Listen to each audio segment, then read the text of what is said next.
Good afternoon, everyone, and welcome. My name is Kimberly Kuhlman, and I serve as the Executive Director for the National Spasmodic Dysphonia Association. We really appreciate you taking the time to join us today for this webinar. This is an ongoing series that we've been hosting, especially during this time with the coronavirus, and there's so much unrest and unchange. This webinar is being recorded and will be available both on the NSDA YouTube site along with the NSDA website. It is my pleasure today to introduce our speaker, Dorothy Tannahill-Moran. Some of you may recognize Dorothy from previous symposiums and even webinars. Dorothy is a career and life coach, an author, and a speaker who guides people who are working to remove barriers from professional and personal success. She has a unique perspective and deep knowledge on career development, forged by a 21-year experience of management at Intel Corporation and 12 years as a coach. Dorothy also has spasmodic dysphonia, which gives her insight into the challenges facing those in the voice community. As I mentioned, she writes articles for the NSDA website, the newsletter, has presented in our symposium, and leads our local NSDA support group in Kansas City, and as well as presented at other support groups. We appreciate her presenting the topic today, navigating change and transition. Welcome, Dorothy. Hi, and thank you for having me here, and thank you for those that are participating and listening. And I do want to encourage you, if you've got questions or comments, use the chat box that's just right there at the bottom of your screen. And Kim is going to be watching those, and Kim, just interrupt me anywhere it seems appropriate. Today's topic is about change and transition, and if you will, this is a huge change, and with it a huge transition. So it felt like an appropriate topic to be talking about today. And all things being the same, just to give you a little insight about me, I totally geek out on change. I think it's a really interesting phenomenon for all of us, for all kinds of things. So to get us started on this discussion, what I want to do first is I want to talk about what's what, because I talk about change and I talk about transition, but they truly are two different things. And it's important for you to understand what's what, because talking about them and talking about transition in particular is important, specific to our situation today. So first, change has some characteristics to it. A change can be an event, like you move, you change jobs, you get married. That's a change. All right. A change can be behavioral. So moving, getting a job, losing a job, getting married, those are events. A change can be behavioral, like losing weight, stopping smoking, change your attitude, those kind of things. So in other words, it's something where I always describe it as a house. You were pink, now you're purple. Hopefully you're not painting your houses those colors, but you get the drift. Now, a change also can be one of these things where it's self-invoked, meaning you get married, you make a choice. But it can also be something that's involuntary. You lose a job, you're terminated, you got divorced. Perhaps all of those things were involuntary. So they do have some characteristics that go with them. Now, transition, on the other hand, is an internal emotional response. And it always has, or it goes with change. Now, it can precede a change. Let's say you're unhappy with your job, and that transition starts happening, which culminates into a decision to change jobs, or it can come after a change. So you change jobs and you start into a transition. So to be clear, transition is the emotional adjustment, the emotional change associated going on with you when a change takes place. Now, this is the crazy making part about change, because Transition has mixed emotions. Let's take getting a new job. So here you are, you're in your new job, you're all excited about it, and this kind of thing. So if you will, you're excited, happy, upbeat about the potential. And at the same time, you may be feeling insecure, lacking self-confidence. So you can have mixed emotions all at the same time. And this can happen with everything. Let's say that you are in the process of having a baby or just had a baby, all excited about this new little bundle of joy, and you're completely scared out of your mind because of all of the implications that go with it, the finances, the getting up in the morning, the, um, am I going to mess this person up for the rest of their lives? It is these mixed emotions that transpire during transition that really are probably at the heart and soul of the thing that makes us so uncomfortable. But let's just face it, transition is uncomfortable. The emotional adjustment or the emotional response associated with change is the thing that concerns us and bothers us the most. It is uncomfortable. And of course, it's uncomfortable to have mixed emotions.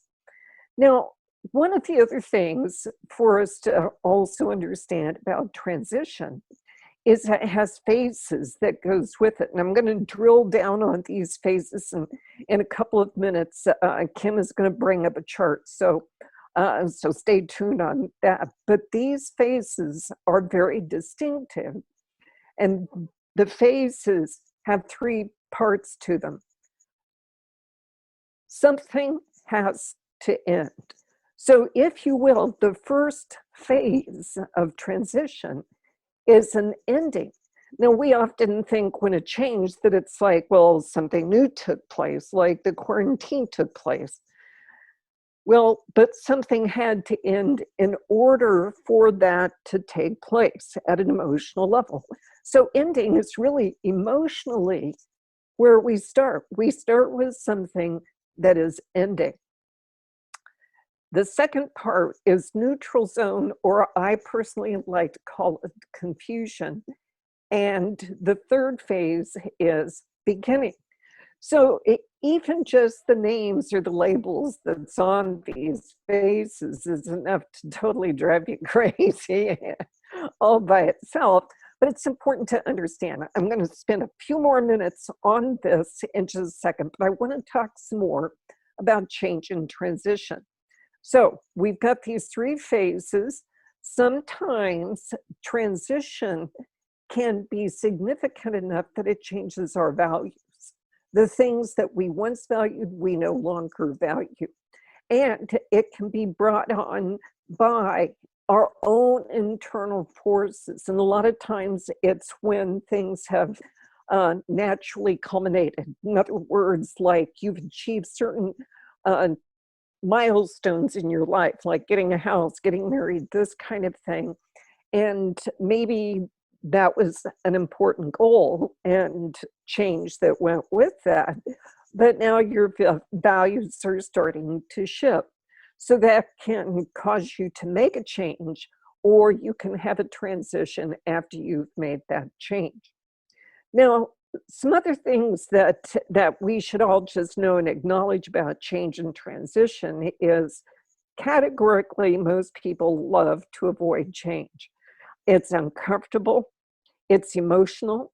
You've got these mixed feelings that are going on all of the time, and if you will, it's kind of crazy maybe. The other thing, just compounded, is we're incredibly impatient. We're getting less patient all the time. We want results now.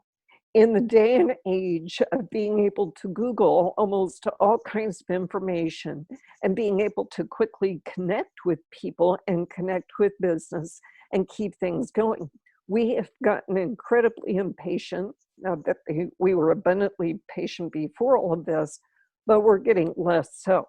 That means we want to feel okay right now.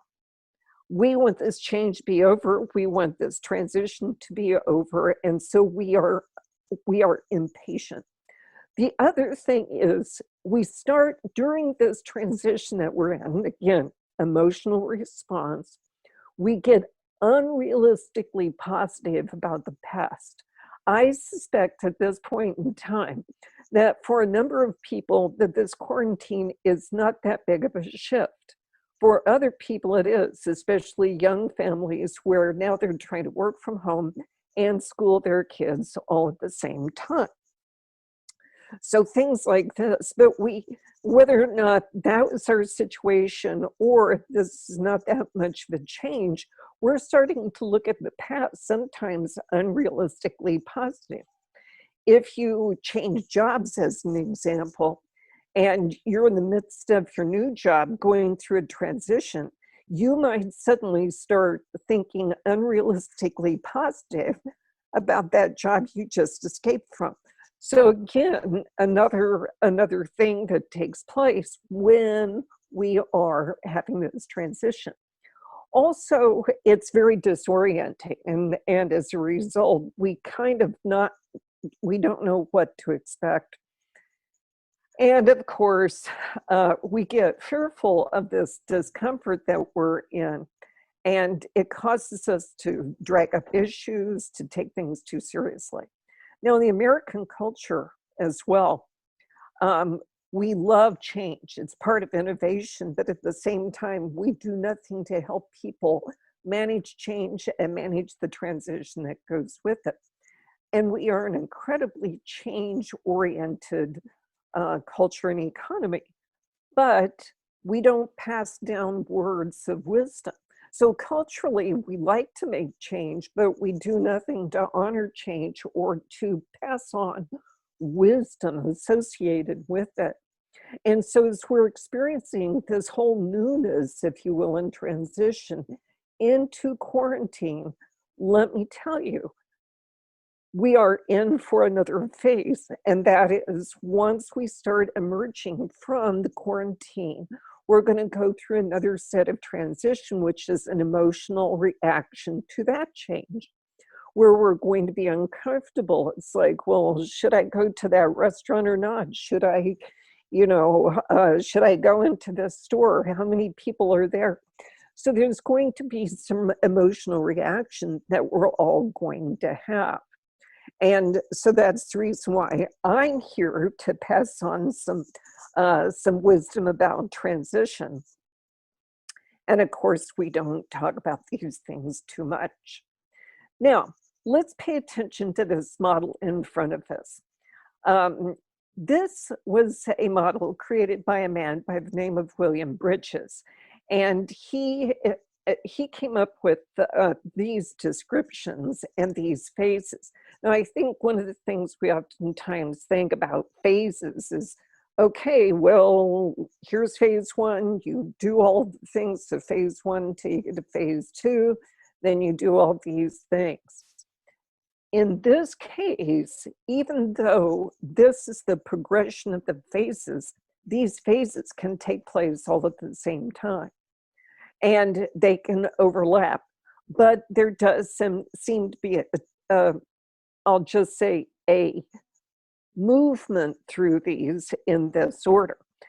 So as I said, when we go through some kind of change, something is coming to an end. So in this quarantine, the thing that came to an end was normal, whatever normal was for you. So that ended and something new has emerged, which is your quarantine. The emotional reaction or transition then includes some of these feelings that are listed here. A feeling of disengagement. Gee, I don't quite feel like I'm part of my church anymore. Or I don't feel that I'm really part of this business or this community. You start losing your sense of identification. You become disoriented, like, well, what am I supposed to expect? And how long is this going to last? And these kinds of things. So when you are in this first phase, which is ending, things are ending. Your identity is ending. How you regard and feel about things has come to an end. This And so I call this the dissing phase. Now, you might be asking yourself, well, how long does all of this take place? Okay. The answer is it takes place as long as it needs to for each one of us. So I might move through all three of these phases faster than somebody else. And somebody else might even move through faster than me, and the next person much, much longer. So there is no set time, even though, like, let's just say changing a job, going into a new job. It's like, okay, well, you now know your job, you've been there for 3 months, but your transition may not be complete. So here you are in the dissing phase, the ending. You're disassociating, disengaging, disidentifying yourself. And the neutral zone, or what I call confusion, is the hallmark of this is emptiness. I don't know what to think. It's back to that house getting painted. When you're painting the house, it's not going to be purple and it's not going to be pink. Maybe I should come up with better colors. It's not going to be beige and it's not going to be gray.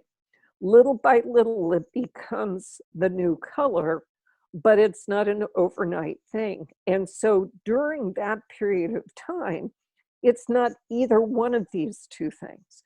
So that's the reason why the top word under this column is emptiness. And during this period of time, you have to kind of surrender all of your preconcepts of what you think your life with whatever this thing is, and surrender to whatever comes next. It's not shaped by purpose. I'm not clear what I'm doing here. You're looking for a new version of life and it's not quite taking hold. And you're trying to orient yourself and trying to align yourself to this new thing. But it's a teeter-totter. 1 minute you think you know, and the next minute you don't. Then the third phase, or the beginning, this is when you start getting signals inside you that say, I think I've got an idea of what this new life is going to be like. And of course, post-quarantine, we have no clue. You know, we don't know what businesses are going to reopen. And if they do reopen, we don't know exactly what that's going to be. And we don't know a whole lot of things about the kinds of activities and work we used to do. So if you will, this has tossed everything up into the air and is creating a whole new way of being. And it's probably going to transition itself. In other words, we don't know, but all of the people and businesses out there also do not know.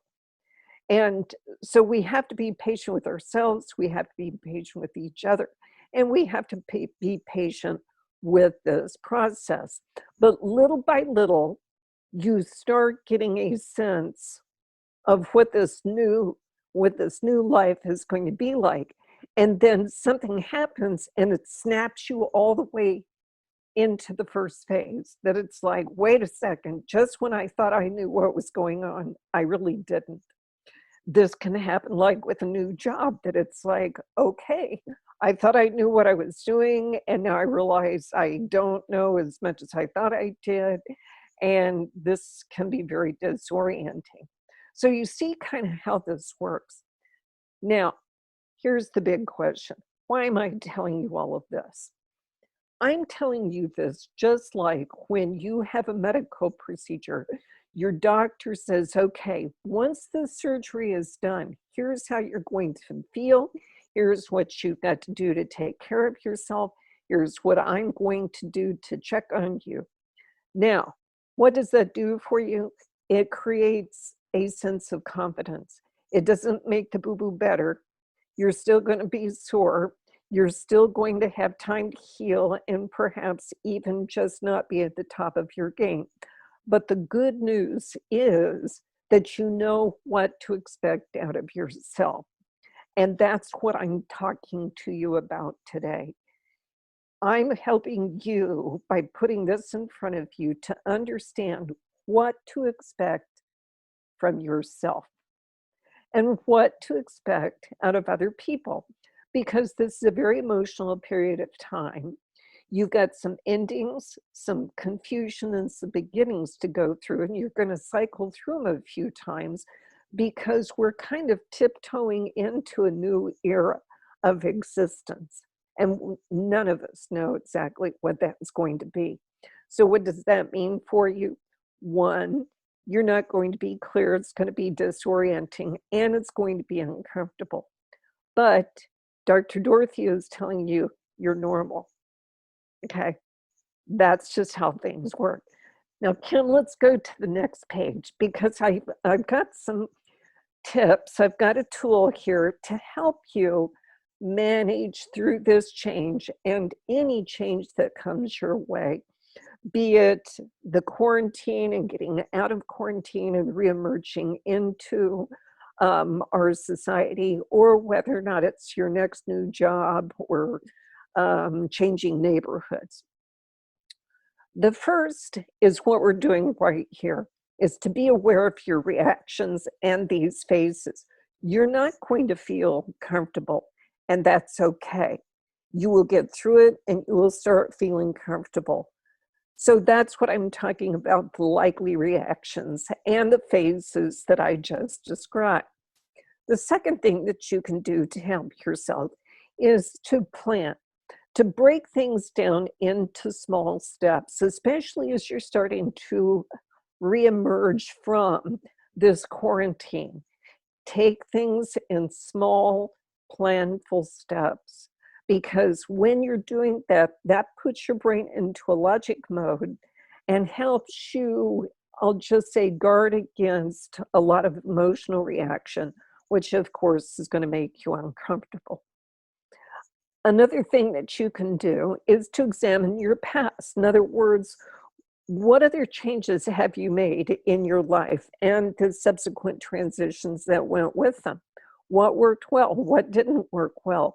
What could you do to replicate some of those successes from your past as you start going through the quarantine and then out of the quarantine, so you can feel more confident and calm and peaceful and understanding that you are going through these phases?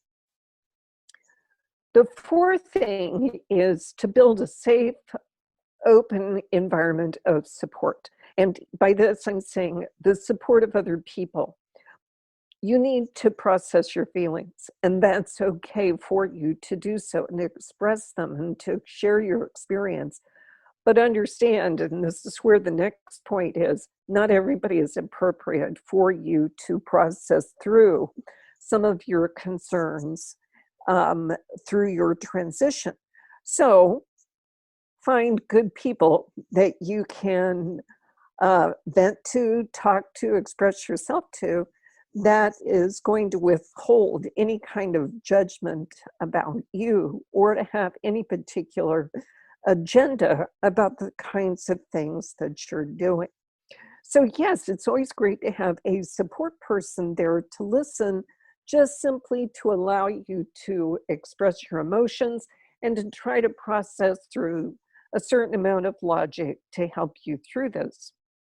And lastly, take some time out, take stock of where you are. We've been in the quarantine now for 3 or 4 weeks, and people are starting to discover lots of things about themselves, and they have accomplished a few things. So sit back, take stock of where you are and how well you're doing. And maybe you've had some low points, but you've probably had some high points too.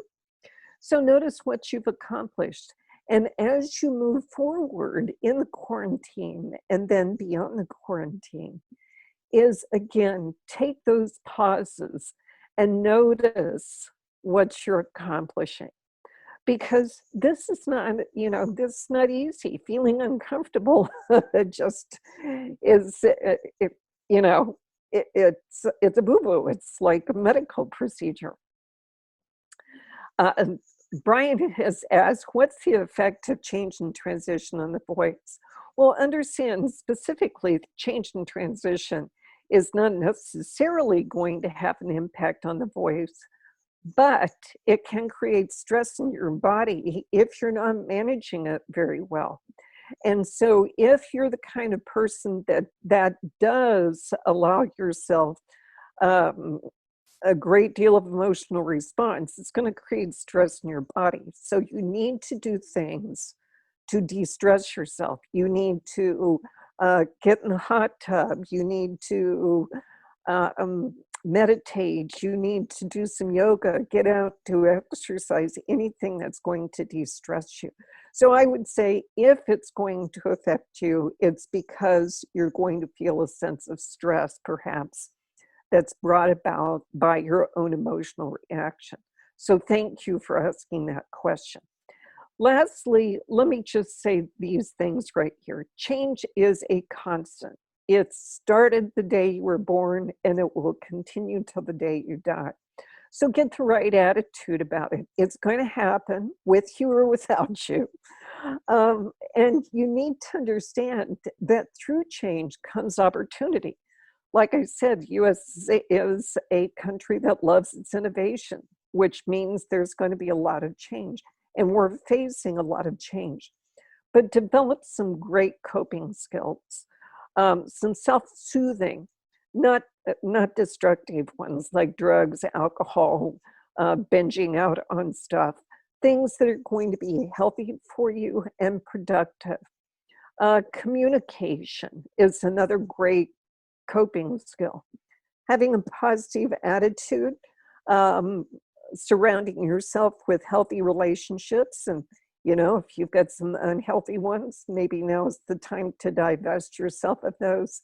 And physical activities is always, always a good coping skill because it helps to relieve the stress in your body physically, and your brain will release serotonin, which is your happy juice in the brain.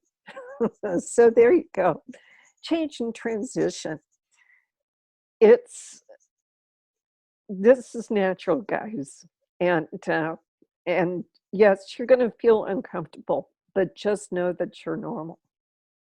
Love you. Kim, back to you. Thank you, Dorothy, so much. We really appreciate this informative and helpful webinar. I think all of us can adapt a lot of these ideas now during the quarantine and even moving forward with our lives and such. So we really appreciate you taking the time to join us today. And as I mentioned, this will be available both on the YouTube channel and also on our NSDA website. We will also have the handout available so that you will have those notes and to reference to along with that chart. Until next week, we look forward to seeing all of you back here. And again, thank you, Dorothy. Thanks. Take care. Thanks.